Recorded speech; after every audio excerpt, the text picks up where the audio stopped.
Yang saya hormati Ketua RW 1 sampai dengan RW 6 atau yang mewakili Ketua RT wilayah Kelurahan Duri Selatan, Ketua LMK dan anggota, Ketua RT dan anggota. Baik, selamat datang Pak Harto. Pak Harto, Wakasatgas, Pak Soeharto. Baik, sambil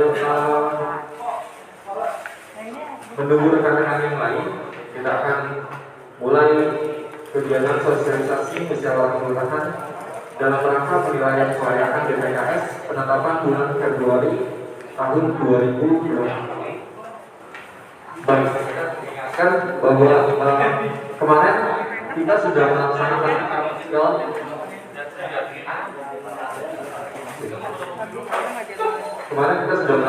ramus atau yang sejatinya pada hari ini adalah pengumpulan berkas bagi Bapak Ibu pengurus wilayah yang ada pertanyaan atau masih belum tahu cara pengisiannya seperti apa.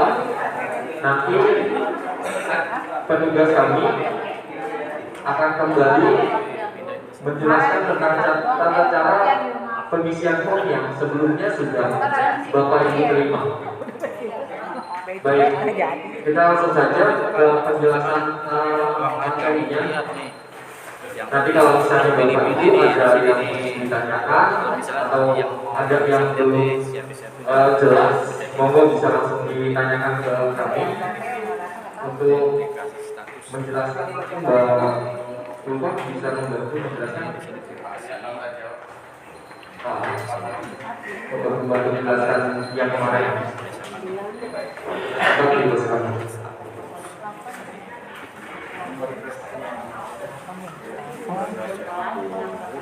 Assalamualaikum warahmatullahi wabarakatuh. Terima kasih sudah datang, sudah hadir pada siang hari ini ya Bapak, Ibu. Saya ingin menjelaskan lagi bila mana ada yang kurang paham cara pengisian prelis BNBA penetapan DPKS 2022 bulan Februari.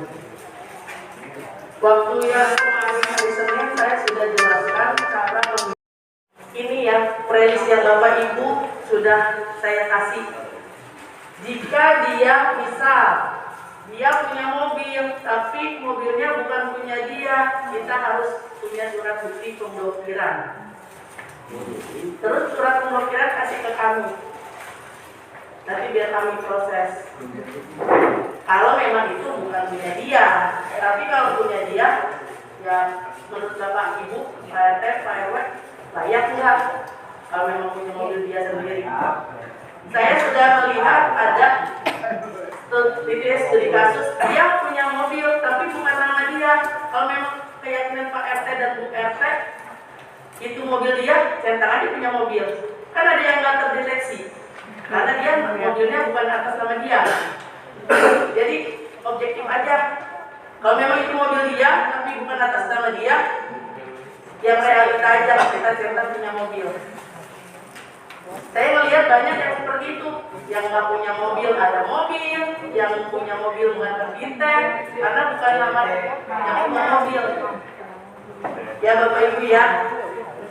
Terus di sini itu kasus yang pertama, mungkin ibu bapak yang bingung ya cara pengisiannya. Terus yang kedua yang bisa membingungkan, dia itu ada, saya tahu dia pindah, tapi saya nggak tahu alamatnya di mana, tetap dicetak alamat tidak ditemukan. Walaupun ibu tahu, ibu pindah, dia pindah, warganya pindah, tapi saya nggak tahu alamat lengkapnya. Bagaimana saya mau koordinasi ke kelurahan lain, ya kan? Jadi ditulis alamat tidak ditemukan. Kenapa? Karena ini harus sesuai dengan domisili. Iya, tetap.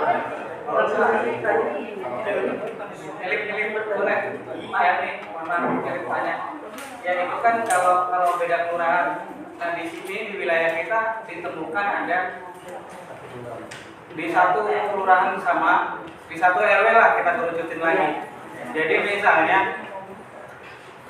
rumah tinggalnya di RT 5, orangnya tinggalnya di RT 7. Nah itu RT 5 dan RT 7 bagaimana? Itu tinggalnya di mana? Tinggalnya di mana, Pak? Secara identitas dia warga RW RT 5, RT 5. tapi domisilinya di RT 7. Nah ini RT 5 nanti ngisi itu namanya. Kita kalau RT 5 koordinasi dengan RT 7. Ini si keluarga ini layak nggak nih lanjut? Oh ini layak nih, dia nggak mampu, oke. Cetak layak. Jadi si RT 5 dan RT 7 koordinasi, saling berkoordinasi. Kan harus ketahuan ya tinggalnya di mana. Ini saya ya, jadi biar jelas. Ya jadi si RT-nya. Warga kita banyak yang transmigrasi, identitas RW 5 RW 3 gitu kan. Ya jadi si RT 5 koordinasi dengan RT yang punya domisili. Ini layak kita lanjut centang layak. Kalau memang dia nggak layak berarti centang nggak layak. Seperti itu. Dia Nanya terkait mobil. Iya, benar gimana? itu kalau kan yang udah kemarin diceritakan sama Pak Helmi mau mobil jenis apapun mau model-model, kalau itu namanya atas nama dia tetap iya kan sekarang gini Pak, kalau misalkan nama yang di ambulan itu bertepatan di Bapak, berarti kan harus ada musyawarah dulu. Nah kan ibu pasti ada konsekuensinya nih kalau atas nama gue nih gitu. Berarti kan udah dipertimbangkan gitu. Bapak kan pasti kan ya udah atas nama gue apa konsekuensi gue tanggung. Berarti kan seperti itu kan, pasti ada musyawarah dulu sebelum ada nama itu di atas ke kita, memakai nama kita di ambulan itu ya. Iya, diblokir terus tapi surat pemblokirannya kasih ke kami ya Pak, Ibu. Ya Pak Rakan. Blokir artinya dua. Iya, atas nama dia aja, tidak nanya. Bentar ya Pak. Assalamualaikum warahmatullahi wabarakatuh. Izin Bapak Isra, Kelurahan Bukit Selatan, Bapak Lurah yang mewakili, Bapak Ibu, hadirin yang saya hormati. Mohon maaf saya agak terlambat dari semangat ya, karena saya dari Sudi. Nama saya Soeharto, Pak.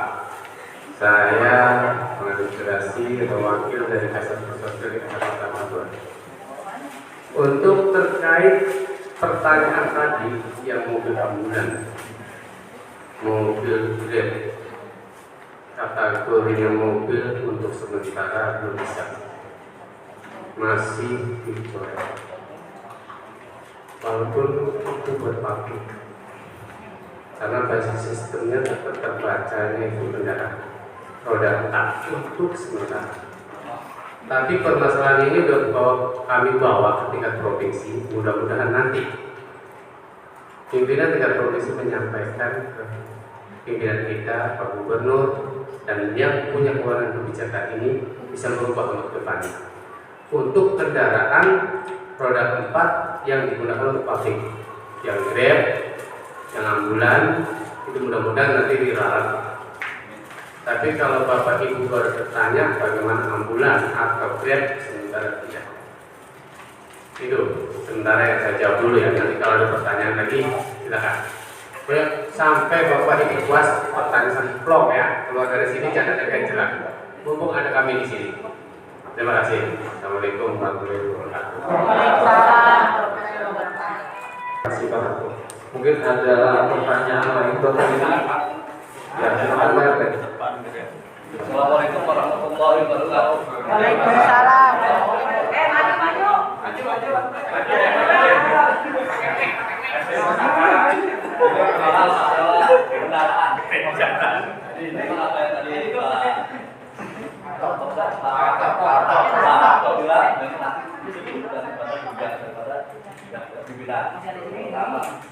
Yang saya pertanyakan masalah warga saya punya kendaraan tersebut, memang mereka punya kendaraan tapi anaknya dalam satu KM betul. Jadi itu memang orang itu minim lah, tapi anaknya yang maju dia punya mobil. Itu gimana? Dan itu yang kedua, kalau orang yang sudah diblokir tapi suratnya belum turun, tapi ada surat dari biro jasa, gimana Pak? Apa itu nanti difotokopi yang dari biro jasa? Karena saya belum turun, bisa dipakai ya Pak? Terima kasih. Pak RT berapa Pak? Sehari. Iya. Saya coba jawab satu-satu. Tadi yang pertama, kendaraannya milik anaknya Pak ya? Ya. Nah, tapi satu kakak ya? Satu kakak. Nanti hitungkan aja Pak, kalau memang dia layak, terus saja layak. Sambil berjalan. Kalau memang perlu pakai dia layak. Ya, ini fungsinya, ini tujuannya diadakannya muskola. Ini misalnya.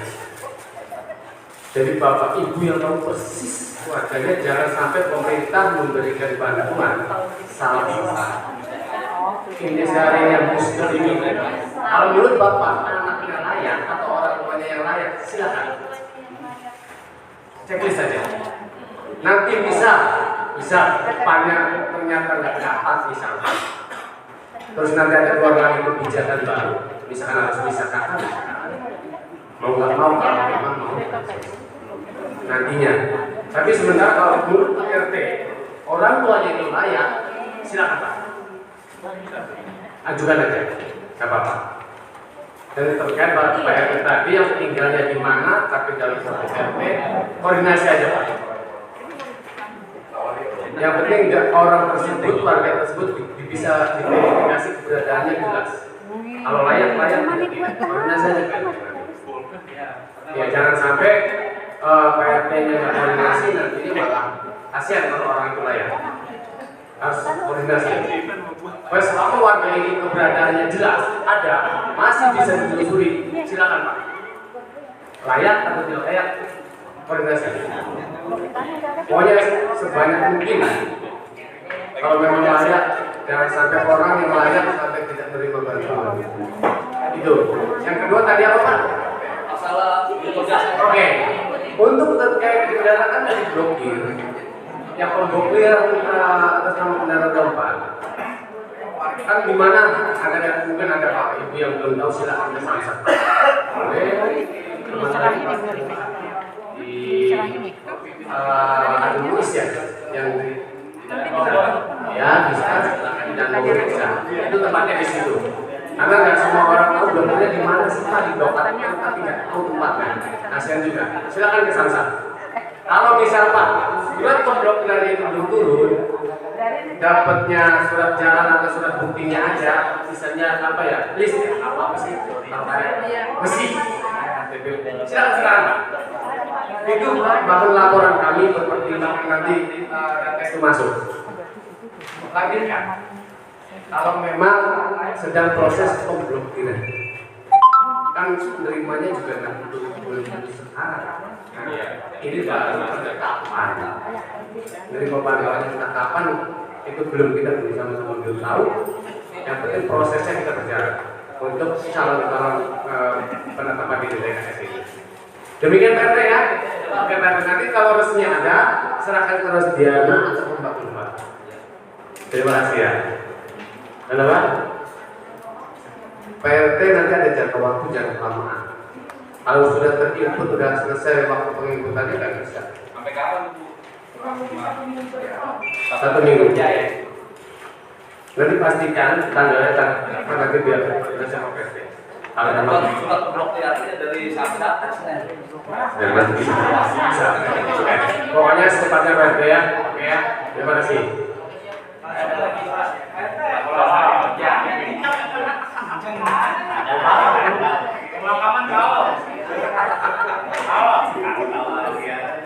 Baik, saya ada pertanyaan Bapak Ibu.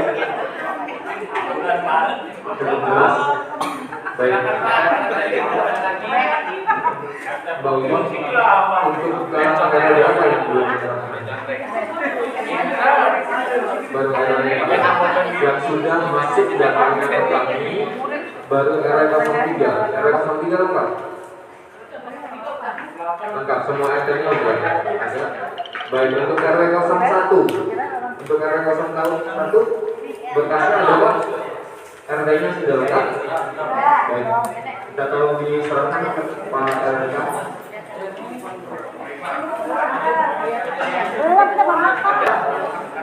Akan kami tunggu untuk yang belum menyerahkan sampai tinggal hari Senin. Hari Senin Bapak Ibu bisa menyerahkan sertifikat tadi. Tapi untuk data yang tadi disampaikan menjadi pertanyaan RT8, Pak RT8 itu kita tunggu 1 minggu ke depan ya Pak RT untuk pemblokiran tadi. Kita tunggu 1 minggu ke depan. Dari sekarang Pak. Ya. Karena kami harus input ke dalam sistem Pak. Siap. Baik, mungkin pagi ini ada pertanyaan Pak? Monggo Pak, silakan. Salam sejahtera bagi kita semua. Ya, saya sebagai contoh Pak, misalnya si Budi ini Pak, tinggalnya di RT 2 secara administrasi, tetapi fisiknya dia tinggal di RT 8 satu lingkungan warga RW 0. Yang menjadi pertanyaannya Pak, apakah si Budi itu layak masuk daftar BTKS atau tidak? Cuma itu aja Pak.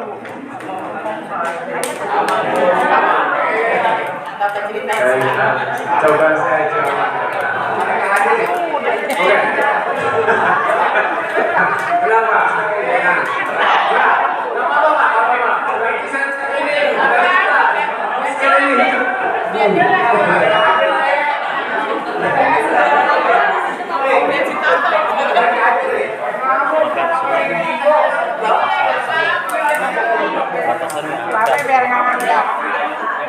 Pak, saya coba jawab ini. Mungkin pertanyaannya sama dengan tadi. Bapak koordinasi dengan RW atau RT warganya di sini. Kan dia yang bawa. Datanya di mana Pak? KTP-nya di mana? RT 2 tinggalnya di Fisiknya di RT 8 Pak. RT 8, domisili di RT 8. Berarti alamat di RT 2, domisili di RT 8. Oke? Bapak koordinasi dengan Pak RT 8. Bahwa yang si Budi yang barusan Bapak sebut, Pak Budi, itu layak atau tidak mendapatkan BTKS. Karena Pak RT 8 itu yang tahu. Datanya ada di RT 2 di Bapak, tapi warganya adanya domisili di RT 8.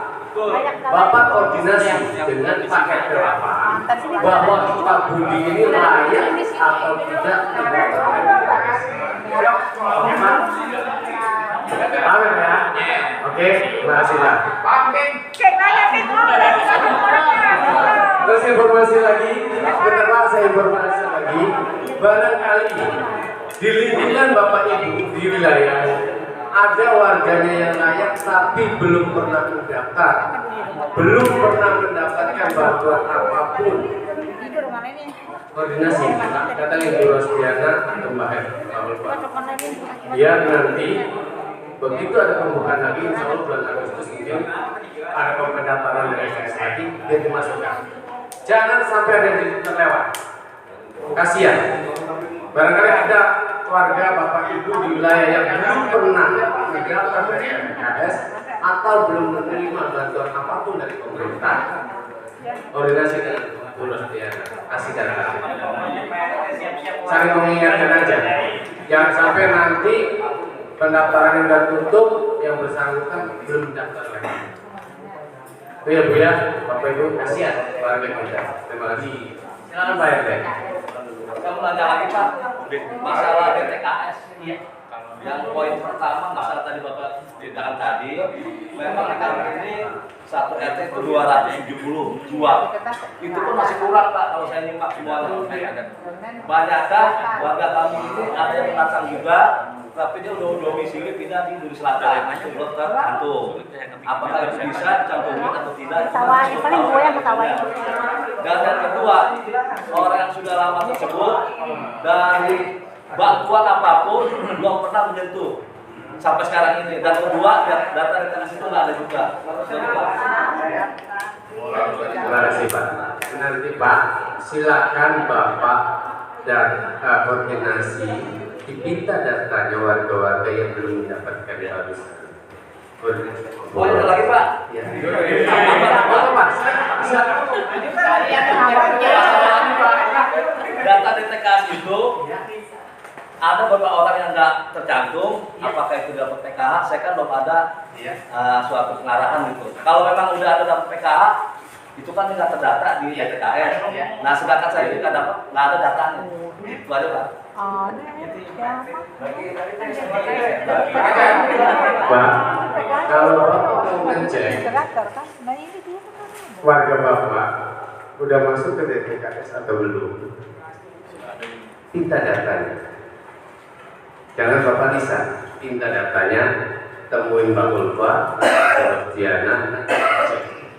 Yang bersangkutan sudah masuk ke data DTKS atau belum.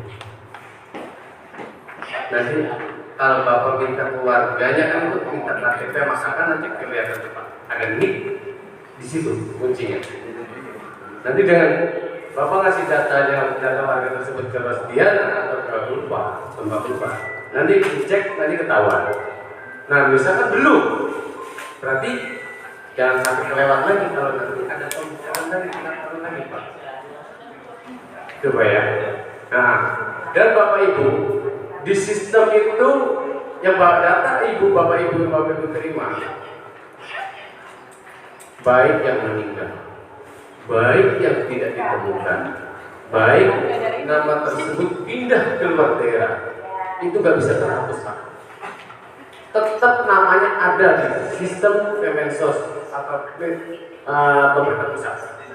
Cuma di situ ada keterangan yang bersangkutan tidak meninggal di sananya tuh, tapi namanya tetap ada. Untuk menghapus nama-nama tersebut yang sudah terinput di sistem DTKS itu nggak bisa dihapus. Itu Pak. Jadi makanya kalau yang meninggal nanti ada jadi keterangan tahuannya. Kalau penimbul lagi nggak apa-apa. Jangankan yang istilahnya tidak ditemukan, yang meninggal aja masih nimbul. Jadi itu kok Pak namanya ada lagi sih, nggak apa-apa. Ya, karena itu di sistem nggak bisa dihapus. Kami bawa ke tingkat kota sampai tingkat provinsi dengan sosial pempertanyaan terkait data yang selalu nimbul. Ini orang udah meninggal ngomong dulu. Ya masa saya gitu, kok ngomong terus? Percuma dong. Ternyata di sistem Kementerian Sosial itu nama-nama tersebut tidak bisa dihapus Pak. Tetap keluar. Yang bisa tidak ditemukan tetap ada. Yang udah pindah ke daerah ada. Itu Bu ya, barangkali Ibu nanti menemukan Bapak Ibu, oh ini masih coret, kok masih keluar lagi. Itulah. Jadi jangan kaget, karena saya kasih tahu. Jangan kan yang udah pindah, udah dikubur lagi masih keluar.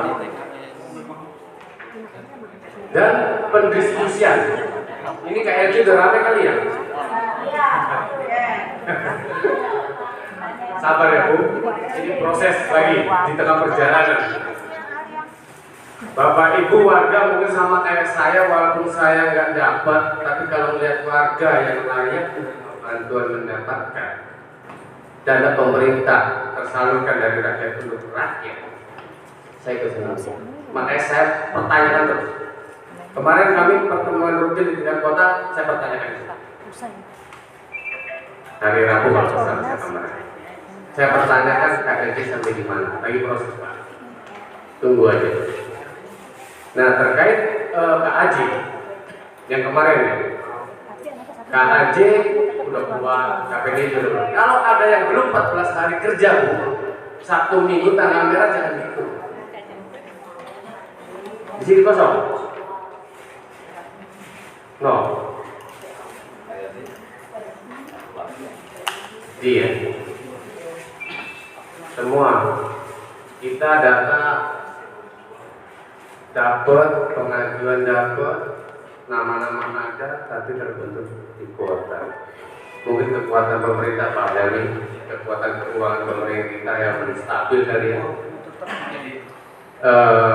kita suruh milih. Ini informasi aja Ibu. Kalau nggak dapat masih mending, ya masih aman, masih tenang karena belum dapat kan. Yang udah dapat dikasih data 40 yang terima 17. Pak RT suruh milih, apa nggak bingung Pak? Iya, betul. Iya. Katanya dulu ya. Pasti RT misalnya saya nggak Setiap kali itu Bu. Datanya 60 cuma dikasih 15. Pak RT suruh milih warganya. Kebantuan turun tapi pemerintah termasuk KJP. Jadi kayak pembuahan dia. Itu ya Bu, Bapak, informasi yang saya sampaikan. Kalau bisa ada lagi tanyakan apa? Tidak lagi. Saya mau bertanya Pak, dalam data TTKS, dalam satu keluarga ada satu nama yang nggak masuk, banyakan istrinya yang nggak masuk. Itu aja yang tanyakan kenapa.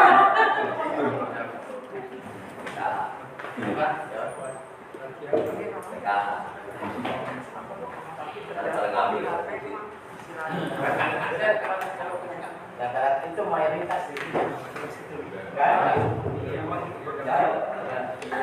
Jadi maksud Bapak nama istrinya nggak ada di DTKS? ya suami Di DTKS atau yang di penulis BPA ini Pak? yang ini Yang ini? ya. Jadi, Kemungkinan. satu kakak, anak, suami, istrinya kagak ada. lagi kan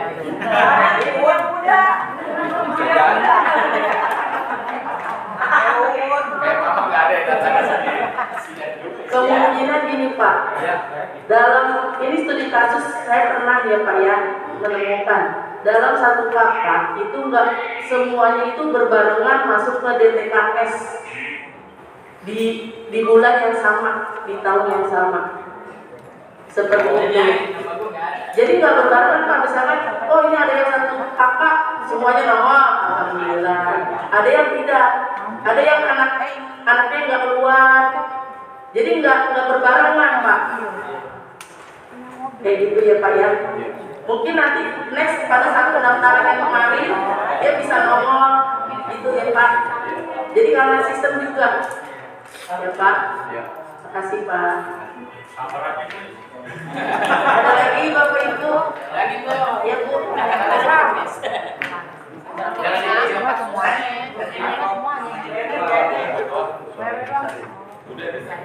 Assalamualaikum warahmatullahi wabarakatuh. Itu Pak, yang saya mau tanyakan misalkan nih satu keluarga, anaknya 2, suami istri. Habis gitu anak yang pertama dapat KJP, ada datanya juga di DTKS. Yang kedua juga dapat, tapi 1 tahun keluarnya cuma sekali, habis itu kagak keluar lagi. Terus data di sini juga ada namanya. Nah, kalau pengen keluar lagi harus gimana?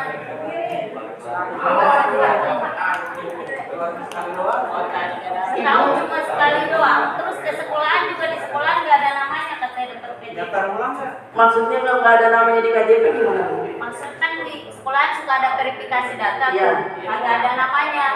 Tapi di DTKS ada kan Bu? Ada, di sini juga ada. Ibu udah pernah datang ke itu rombongan?